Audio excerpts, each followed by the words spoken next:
Hey guys, how are you doing?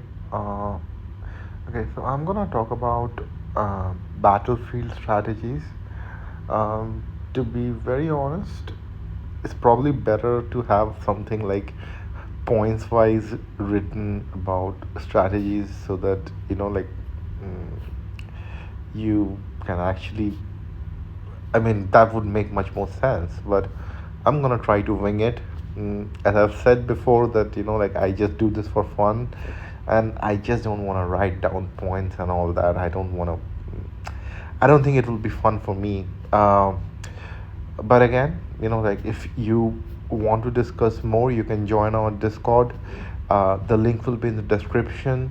Um, I try to answer as many questions which are on Discord DMs.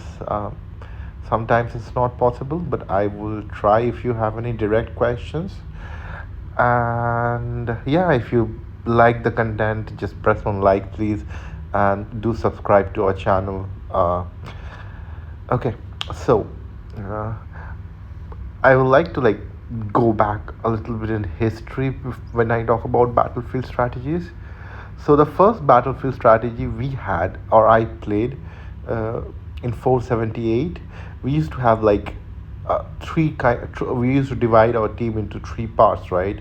One was the one we called it as floater, the other we called it as anchor, and the final was were the hard hitters, right?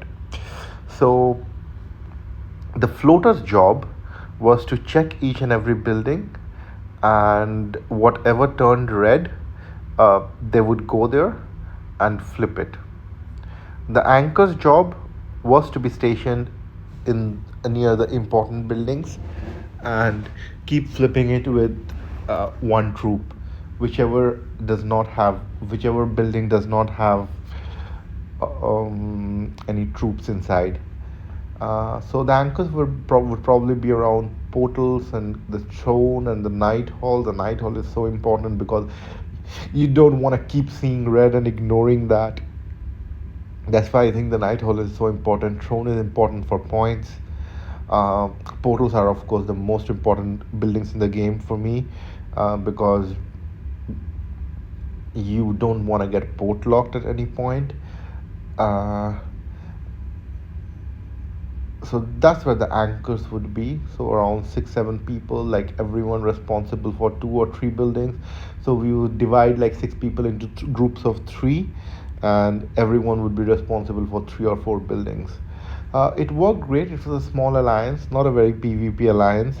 uh, Worked great. That was my first. And the hard hitters would, of course, the hard hitters would be the like relatively big spenders who could afford to speed marches and everything, and they would just basically zeroing people.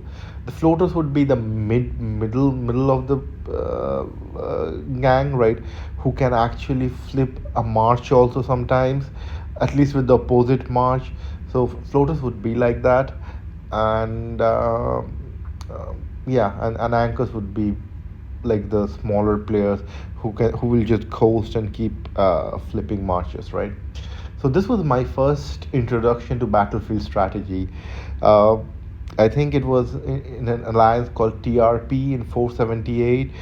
They had some like really great strategizations. So I think Hawk and YBD were the people responsible for strategy in in TRP, and they were like really really good. Um, so yeah, so that was my first introduction to strategy. Hawk was, of course, my real life brother, and we used to play Counter Strike. He has always been a master at strategy. So of course, so he definitely, he definitely had it figured out. It was awesome. We used to win most battlefields there. My next move came to VN9, which was more of a bigger alliance and more of a PvP, like a lot of more PvP players. And that was my first introduction to rally. So what we did was, PvP, we got like the bigger players of the server in VN9. It was always difficult in 478 because a lot of big players kept leaving, and we wouldn't really like. We did not have a Discord group at that point or a call. It was all on chat. It was difficult, but that was my first introduction to like rallies, to be honest. Again, fair point here that I basically, when I started, it was some 650 or 660 server, and then because Hawk was my real life brother, he said, "Why don't you come over to 478?" Um, and yeah, and I moved there. So I was always catching up at that point.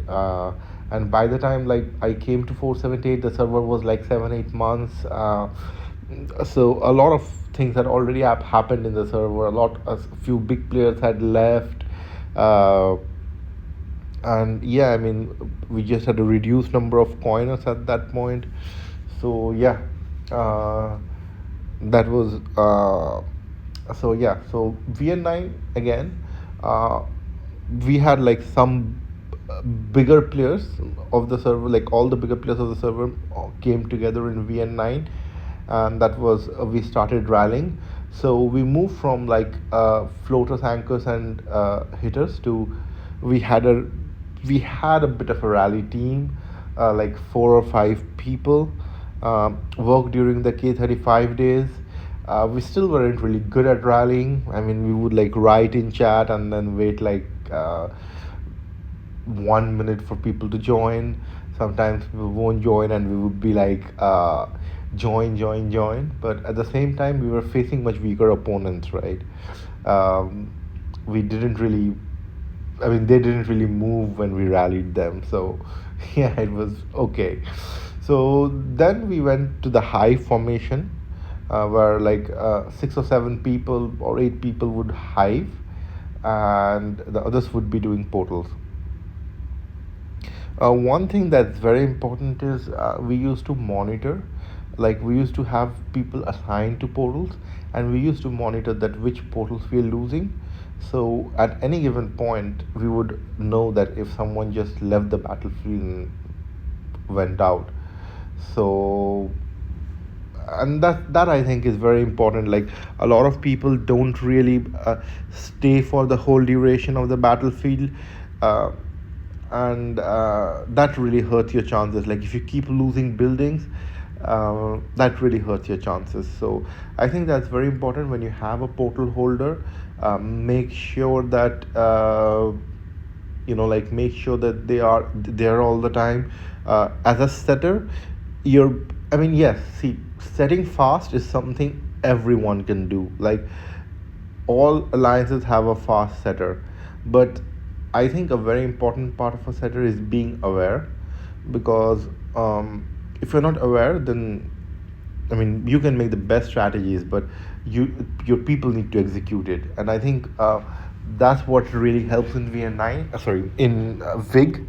Uh, People are like I try to be as aware as possible, but most like other people are also very aware. So yeah, so that was like my first chance of rallying. But when K40 came, people couldn't keep up. We had lost most of the coiners, and our rallies were just not as strong. People would run out of troops, got boring. And then I moved servers, of course, to VIG. uh, and yeah, so now we talk about like what we do now. And yeah, what's like I will not, of course, go into like very intricate details of our strategies, but I will try to give information that really helps other people. So how we set up is, of course, we have a hive, right? So the main players are in a hive. Um if we have anyone who is, so we one very important instruction we give to people is don't be soloable. We actually exclude people who are soloable from battlefields, right? Now you can say that, oh, there is K44, there is K44, sorry, K43, they can solo everyone. That is bullshit. Like we play we I mean, of course, we play one like the few of the best teams in the game. and our non-coiners don't get soloed, not for like 1.5 billion. No, that ain't happening. If they get soloed for 1.1 to 1.5 billion, they are rested, they are benched, they aren't playing the next battlefield. So the only people who actually can get solar for 1 to 1.5 billion is, to be honest, the uh, mid coiners, because they are big and they have a lot of top troops. So yes, so they can be soloed. I mean, there is nothing you can do to protect it. I mean, that's just buffs. But 7 8 billion, they're built in a way that they can't be soloed for 1 to 1.5 billion. Not like 2 or 3 times, maybe the first time, maybe the second time, but not after that. When they come down to layers, they aren't getting soloed. So I think that is very important. Build a team which can't be soloed. um, because if they can be soloed, you can be port locked. As simple as that. Like if they can be soloed and they're in hive, they will be you will be port locked, because they're going. I mean, either you'll be port locked or you're gonna lose like the whole match just being soloed. I know a lot of people talking that, like, oh, you guys solo so much. I mean, come on, this is the game. If they didn't want like battlefields to be soloable, then they wouldn't have made the game like this. So we just base our strategy on what the game is, and that is what it is. So yeah, that is something I talk to everyone about. And what I mean by being aware is, like, if there are like 15 people in the rally team, I talk to 14 of them, like, except me, and understand what their plan of for building is. We try to help with the RSS distribution, like that. uh, we unlike popular belief, we don't have coining pressure here. But at the same time, you can't sit on a big keep and say I won't develop, because that just screws up the team. And you have to understand that in a team like Vig, or the big names, or any of the big names, right? uh, you can't do that, because you're screwing up the other 14 people. If you're just sitting there and saying, oh, I won't develop, you're screwing up 14 other people, because you will get soloed to death. You just points in the battlefield. So yeah. So, and what I insist on is people being motivated. And by motivated, I don't mean coin. I mean like people who actually probably like don't, if they don't do well in battlefield, they will come back and, like, think about what they didn't do well. We will talk about it. I do spend a lot of time talking to people, like, what went wrong and how can we do better. Again, in Vig, it's not really a problem. We have a lot of very motivated players. Everyone wants to talk about the game, and I understand it's a game and all that, but at the end of the day, imagine how much money you're putting into it. uh, yeah, you do it to win, right? And so just saying that, oh, I have a real life, I don't have time for the game, uh, I don't want to talk about the game or something like that. It just doesn't work here. So but we don't have this problem, to be very honest. Like, everyone here is super motivated. We talk about the game a lot. uh, and yeah, so I think that is very important. uh, Someone in the team has to know what everyone is doing, right? Like, if it is a team strategy.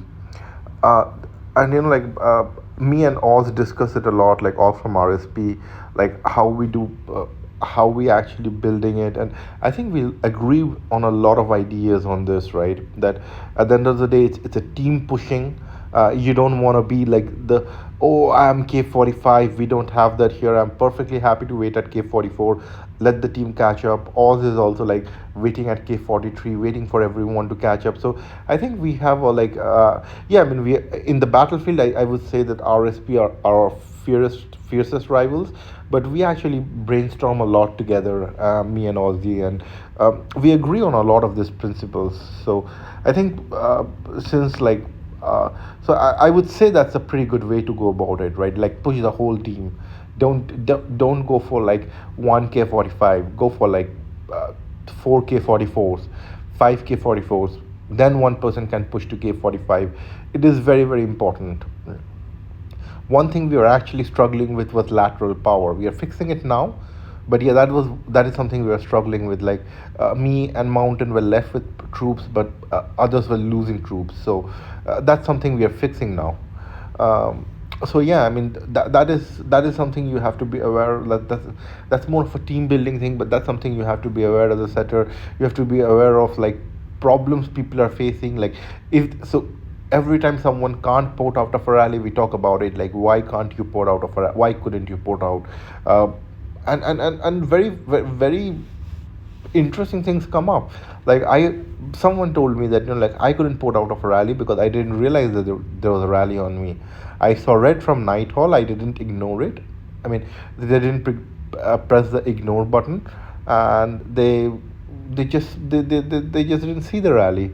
So then we talked about that. Like whenever you see Nighthall, ignore it. You cannot have red on your screen, and this they started doing much better from about it. Sometimes it's just lag, which you can't help, but yeah, I mean, I think that is very important. Having that like 1, 2, 3, like for us, we have me, we have Boss who talks to everyone, we have Kara who works on everyone's blazons and everything. We have a lot of people who actually like interacting with everyone every day, so that really helps in Fig. Uh, but yes, if you don't have like other people and you are the only setter, you got to talk to the whole team all the time. So anyway, I think I'm rambling now. Okay. So the next point is have people designated for a job. This is very, very important. Hold them responsible, hold them accountable, right?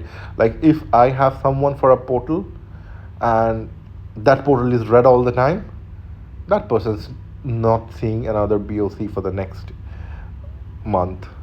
So that is very, very important. Have someone responsible and accountable. Like have everyone responsible, accountable. Everyone has a job in the team, uh, and they have to do it. Otherwise, there's no point. Okay, so the next thing I want to talk about is the portal strategy, which is probably the most important in Hive and rally strategy, because once you run out of portals, and especially with K45, your team's getting butchered, right? Like I mean, there's gonna be rallies landing one by one by one, and everyone's gonna get taken out. So a very interesting portal strategy. What I saw during when Hot was very dominant was their big players would actually just jam portals. So you will have to rally to take back portals, right? So you can't just put a person in portal um, and have them reset it. So you have to like your bigs have to rally portals, and that would make their castles like much less of a target. But not everyone can do it, right? You probably don't have like we don't have 3 players who can just keep marches in portals. We will get like we'll get rallied and zeroed, like like the we don't have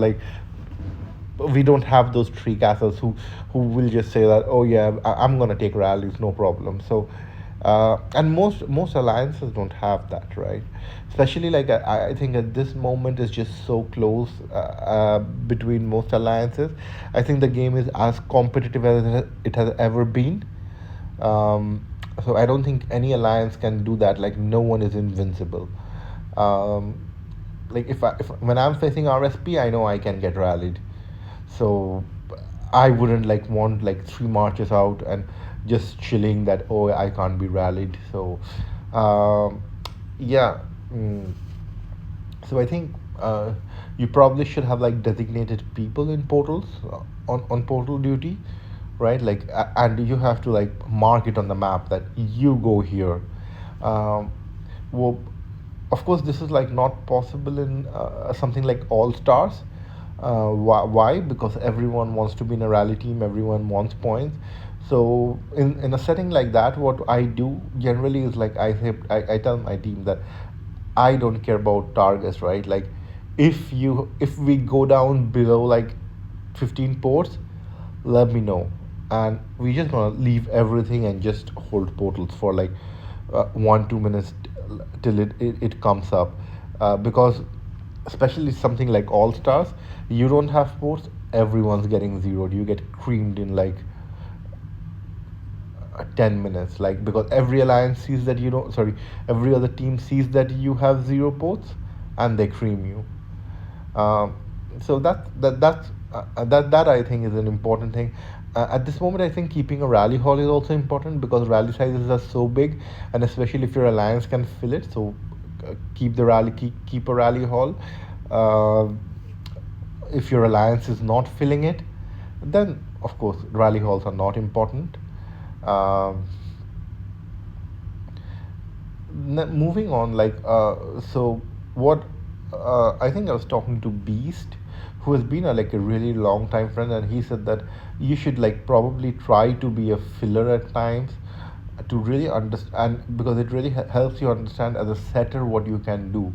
And I think this is probably super important, that like, because like you can have like uh, and because I was talking to him that I'm getting slower, because I could have like 4 rallies up in 8 seconds before, and now I don't think I can do that.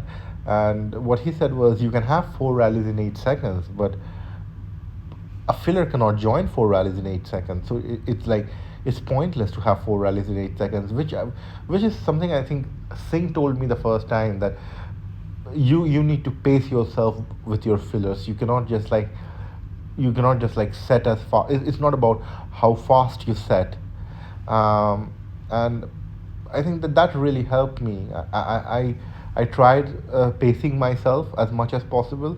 Of course, it doesn't really work in all stars. In all stars, people fill, like you can set as fast as you want, and people will fill it, and and counter setting doesn't really work in all stars, because they can counter set, but everyone's setting, so everything's counter set. So yeah, so that really helps. I think counter setting is so I want to talk about counter setting here. I think counter setting is like a super important strategy now, right? And something I've been really struggling with when someone really counter sets against us, um, because uh, I'm still more into just like speed setting, and I don't really know like when someone counter sets what to do, unless we can port log them. I don't really yeah, I don't really adapt that well. That's an aspect of the game I am working on. Again, like it's that is why, well, that is why I rambled on so much about know what your team can do, because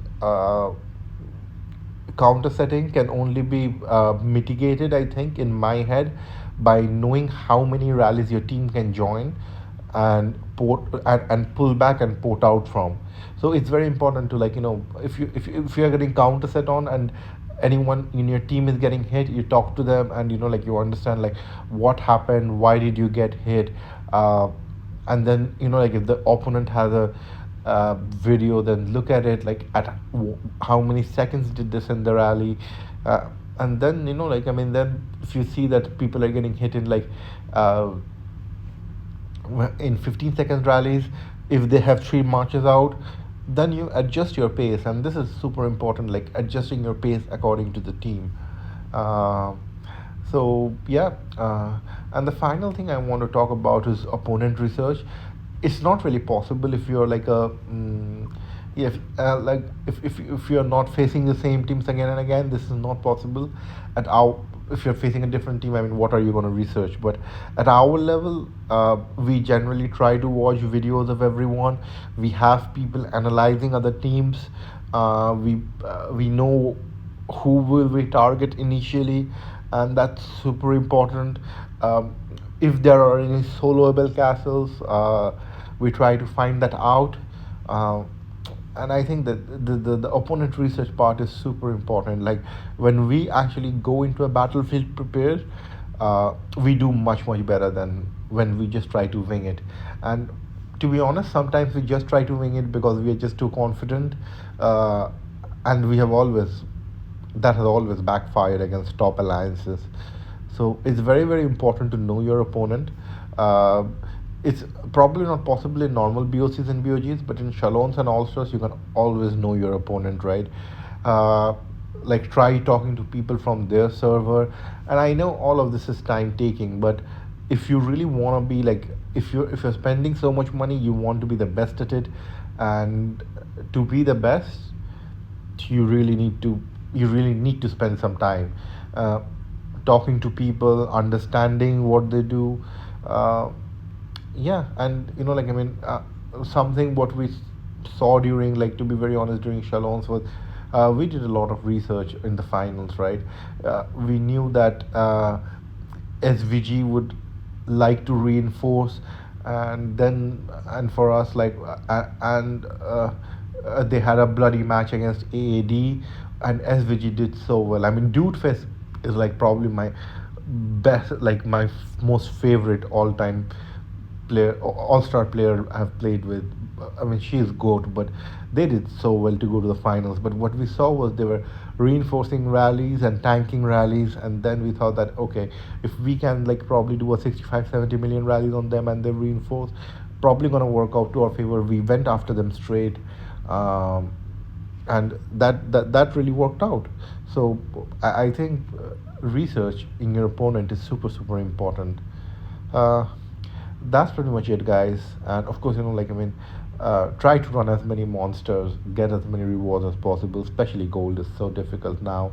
I don't have a solution for scrolls, but yeah, that's it, guys. Thank you for listening to me rambling. Again, if you like the content, join our Discord if you want to talk about more about it. And thank you very much for watching. Bye.